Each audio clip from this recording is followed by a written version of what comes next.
One ring to rule them all, one ring to find them, one ring to bring them all, and in the darkness bind them, in the land of Mordor where the shadows lie. Well, it's a very long story, and it's rather difficult to explain it, but I suppose it all begins when Bilbo finds a magic ring. Well, he doesn't exactly find it. He sort of takes it from Gollum, who lives underground. And then he takes it back to the Shire, where all the hobbits live, because Bilbo's a hobbit.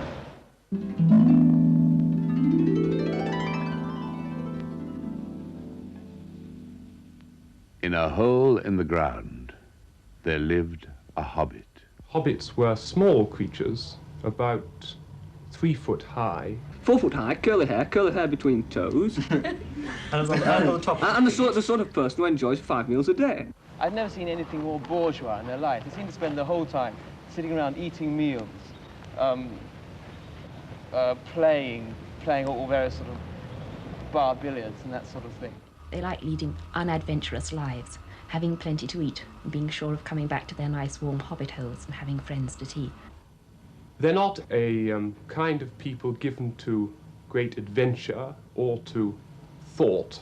But some members of the hobbit race have a strain in them which they don't really like to admit to, which is rather adventurous. And so occasionally hobbits go out on wild adventures. It's finally the old basic thing which must have occurred often in literature, the reluctant hero. And the story, in essence, is the adventures of this little chap. Then, of course, you move out into the wilder world where the imagination can be let go.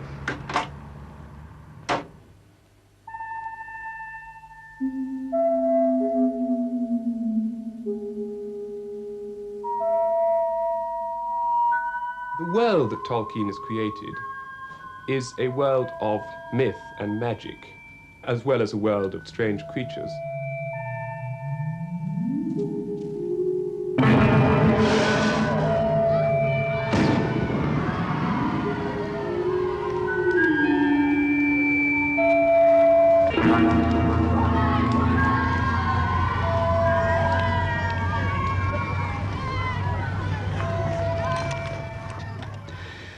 The actual beginning, though it's not really the beginning, but the actual flashpoint was, I remember very clearly. I can still see the corner in my house in 20 Northmore Road where it happened. I got an enormous pile of exam papers there, and marking school examinations in the summertime is an enormous, very laborious, and unfortunately also boring. And I remember picking up a paper and actually finding. I nearly gave an extra mark for it, extra 5 marks, actually. There was one page on this particular paper was left blank. Glorious. Nothing to read, so I scribbled on it, I can't think why. In a hole in the ground there lived a hobbit. I think that was eventually published in 1937. I now wanted to try my hand at writing a really stupendously long narrative and to see whether I had sufficient art, cunning, or material to make a really long narrative which would hold the average reader right through. The best, one of the best forms for a long narrative is as was found in The Hobbit, though there's a much more elaborate form, of the pilgrimage on journey with an object. So that was inevitably the form I adopted. Frodo began to feel restless, and the old paths seemed too well trodden. He looked at maps and wondered what lay beyond their edges. He took to wandering further afield, and more often by himself. He used often to say there was only one road, that it was like a great river.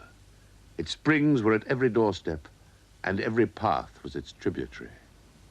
Well, they have lots of adventures, and they make friends with a lot of very interesting and influential elves, who are very important people in that part of the world. But finally, they're attacked by the orcs, these horrible sort of goblin creatures.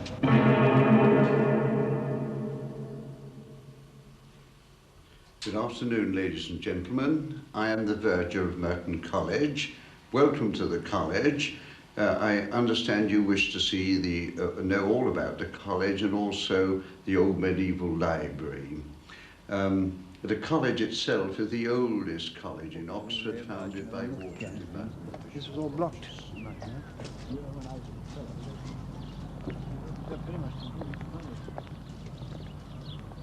Of two very English and extremely British parents. That old arch they don't repair because I think there's so much traffic, so it's bound to get better, isn't it? I think it was a kind of double coming home, which made the effect on the ordinary English meadows, countryside, and breaks so immensely important to me.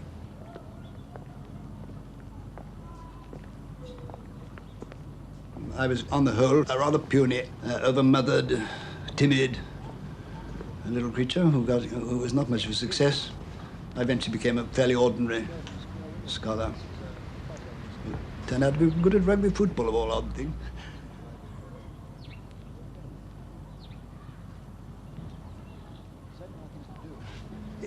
Let me say at once that owing to the casualties in the war and various other things, there are very few people to elect.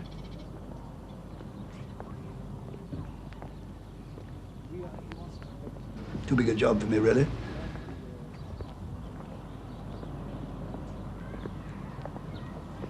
Which means to say that I was legally removed.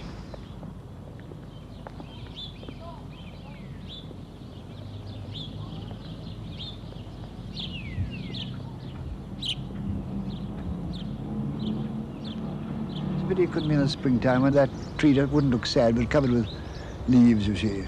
Look old but not sad. And these that looks like kind of plain, doesn't it, sometimes? Whatever that tree is, and these are limes. But all the limes have such a, however old they are, they're lovely green in spring.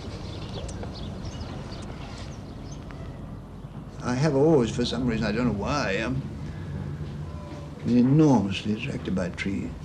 All my work is full of trees. I suppose I have actually, in some simple-minded form of longing, actually would like to. I should have liked to be able to make contact with a tree and find out what it feels about things. And the old Ent says a few things, doesn't it, about feeling the sap run up and the open to the sun. Trees, and a lot of trees have gone, big trees from there, you see.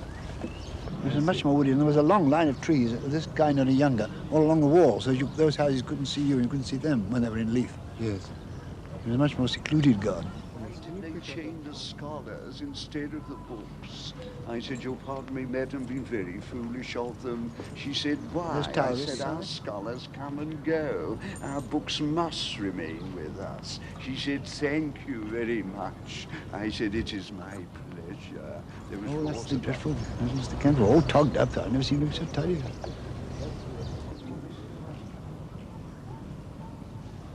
It seems to me that there is an air of what I would call donnish pastime about all Tolkien's works.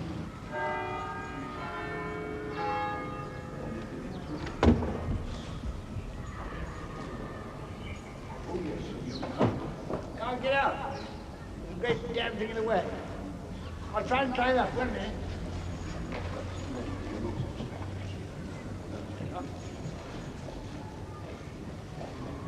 Well, hello, chap. What are you doing down there? Oh, that's the entrance to the office at the bottom. Above it, you have the Queen's room, where Queen Henrietta. So it's actually the office, of course, is to do with the Estates Office, you know, where they deal with all the estates belonging to the college. I see. And here's the bursar just coming across.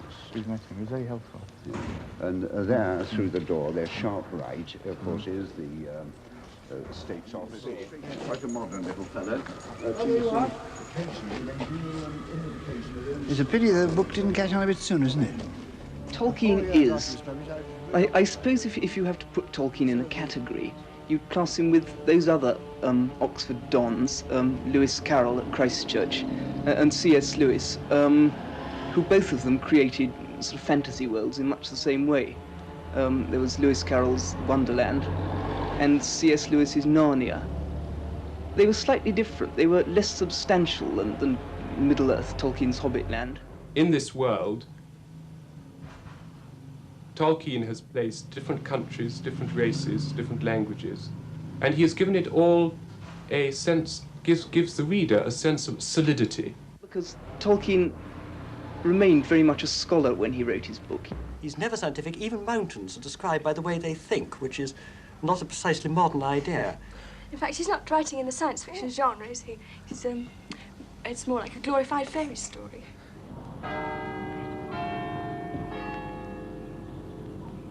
Well, I think it's a very basic appeal, because everybody likes a fantasy. They like to escape from life when it becomes dull and boring. And you can get this kind of escape through detective thrillers and science fiction stories and spy stories. But you always come back to the real world, thinking that it's even duller and more boring than it was before. And you think, you know, I wish I was the first man on the moon, or I wish I was a spy instead of leading the kind of life I'm leading. Whereas when you finish reading The Lord of the Rings, not only have you had a marvellous adventure story and a marvellous fantasy, but some of the magic has rubbed off on the ordinary, very homely things of life, like a good meal. Like food, there's a great joy in food. Food? Never been a trencherman. I admire trenchermen, therefore I make... But I like, I must say, since England produces the best basic food in Europe, on the whole, it does. And drink, the fact that there are pubs in Middle-earth. Yes, I drink things to this day. I like, of course, feeling elevated, but I'm very fond of beer. They were washed, and in the middle of good deep mugs of beer, when Mr. Butterbur and Nob came in again. In a twinkling, the table was laid. There was hot soup, cold meats, a blackberry tart, new loaves, slabs of butter, and half a ripe cheese. Good plain food, as good as the Shire could show. And stuff like tobacco. I've always smoked. I sometimes smoke beyond the point when you enjoy it, which is silly, but I do smoke and enjoy it. And as a matter of fact, it's now so tied to writing that I can't write without it. All these are sort of homely, pleasant things, and it's the sort of basis of things homely in the Shire that makes the big expansion into romantic wilderness is so much more exciting.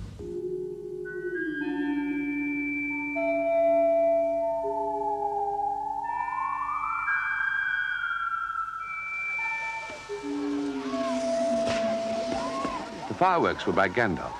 They were not only brought by him, but designed and made by him. And the special effects, set pieces and flights of rockets were let off by him.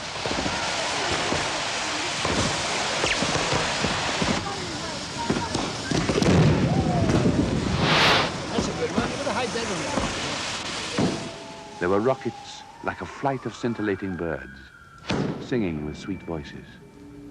There were trees with trunks of dark smoke, and their shiny branches dropped glowing flowers down upon the astonished hobbits, disappearing with a sweet scent just before they touched their upturned faces.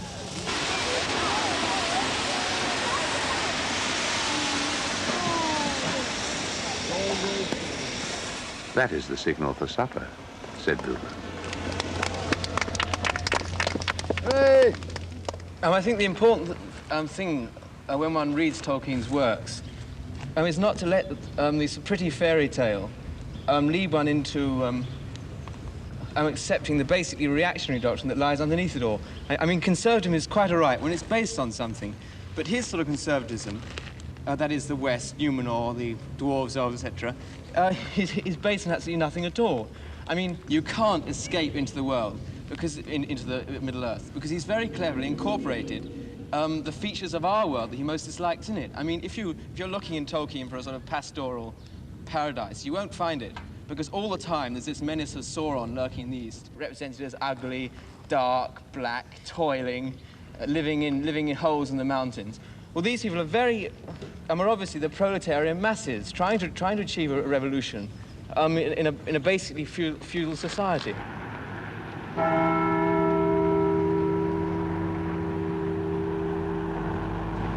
No, I don't at all like Tolkien or what he stands for.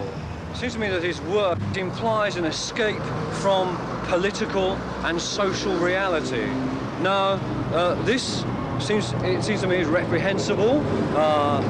It's an implication of triviality, it's an implication of regression, a refusal to face up to our political and social problems, our religious problems of today. And the cult of The Hobbit, the cult of Tolkien in America particularly, seems to be responding to this sort of failure in engagement with our political and social situation. The trouble is, of course, they make it sound like an intellectualized Dr. Dolittle.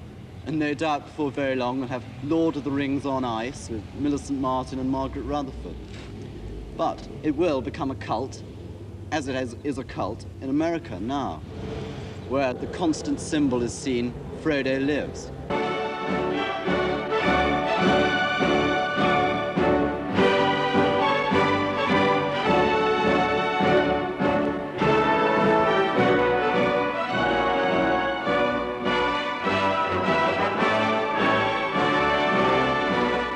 I don't live in America. Surely they should tell me. I should like to ask them some questions of how such things arise. I observe in general that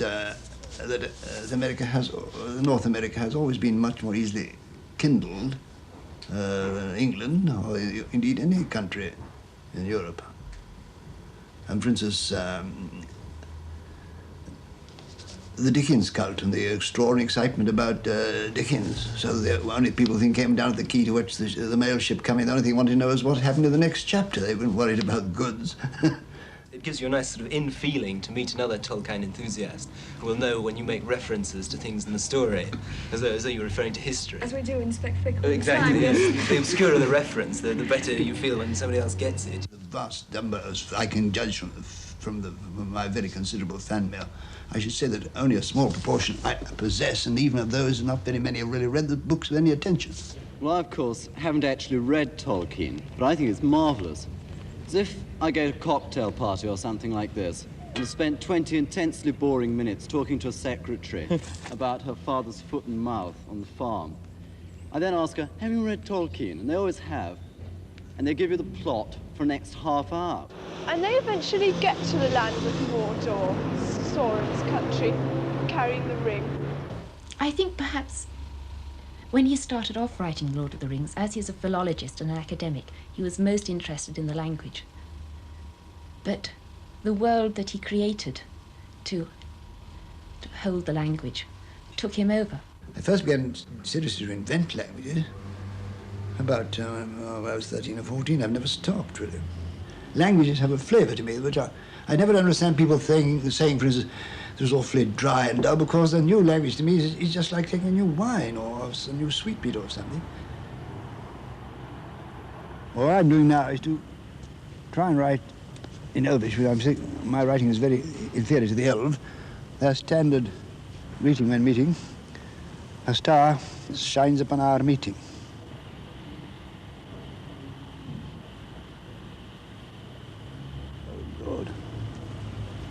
I made a mistake, never mind.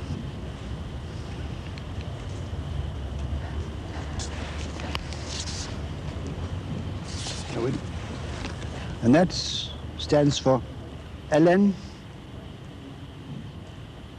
Sila, Lumen, Aumenti Elvo. It's a rather beautiful language, I think. Well, some people seem to sort of take a delight in being able to sort of think in Elvish, which seems a little odd. No. I wouldn't mind other people knowing it and enjoying it, but I didn't really want to make, like some people who've been equally inventive in language have done, sort of make cults and have people all speaking it together. No, I don't desire to go and have afternoons talking Elvish to chaps. One thing, of course, Elvish is too complicated. I've never finished making it. And they travel on in this sort of dark, horrible place. It's impossible to give the story, any story is worthwhile in a couple of sentences. And they eventually come to Mount Doom. I suppose that it's escapist in a way. Well, it is meant to be escapist, because I use escapism in its proper sense. It was a man getting out of prison. I don't think one has to say it's an allegory. People do not fully understand the difference between an allegory and an application. You can go to a Shakespeare play and you can apply it to things in your mind, if you like, but they're not allegories. At least most of them are not. There's more allegorical elements, for instance, in the The Tempest than the most, but certainly, I mean, many people apply to nuclear, the ring, to particularly the nuclear bomb, don't they? I think that was in my mind. The whole thing is only an allegory of it. Well, it isn't. No other book has frightened me quite as much as that. I've never had such an intense sense of evil. One reviewer once said, "This is a jolly jolly book, isn't it? All the right boys come home and they're happy and glad." He said, "It isn't true, of course. He can't have read the story."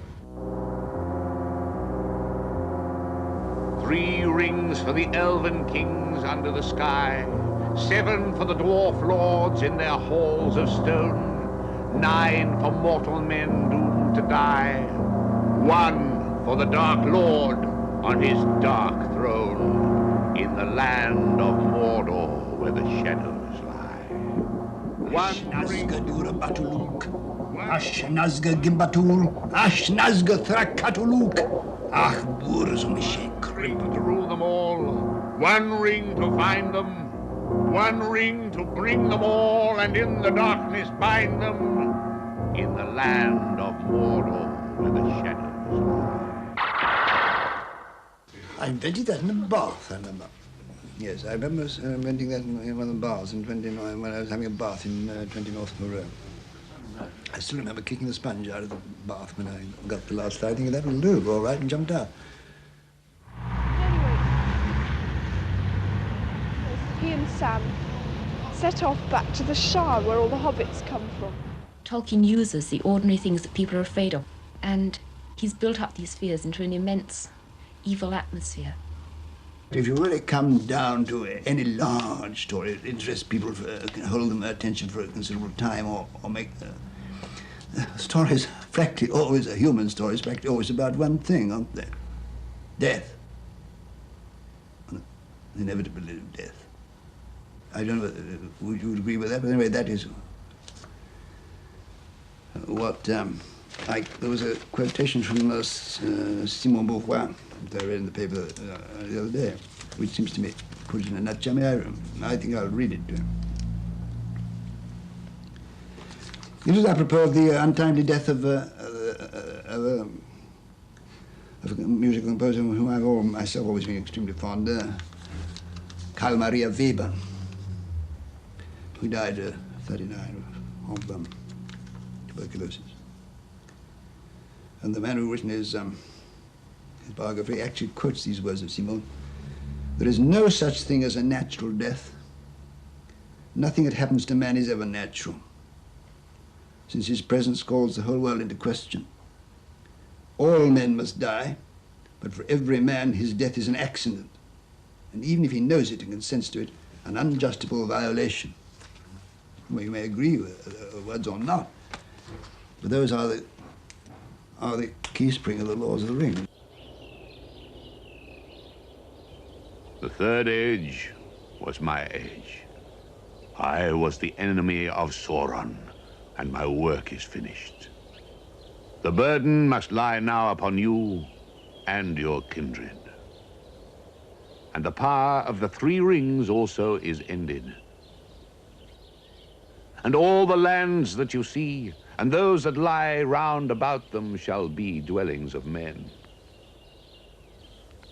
What weather they shall have is not ours to rule.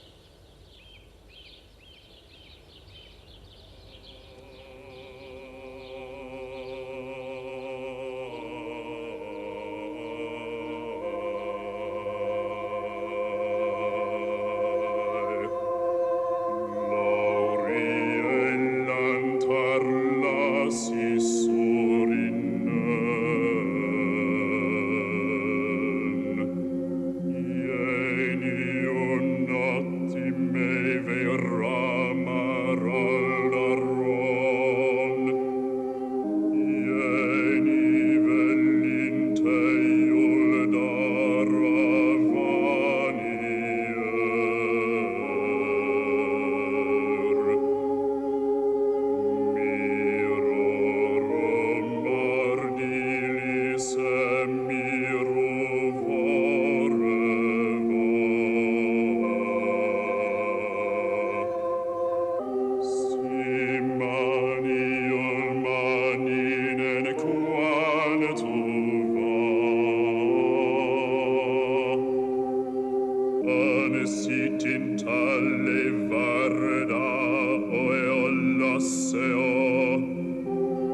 Stefania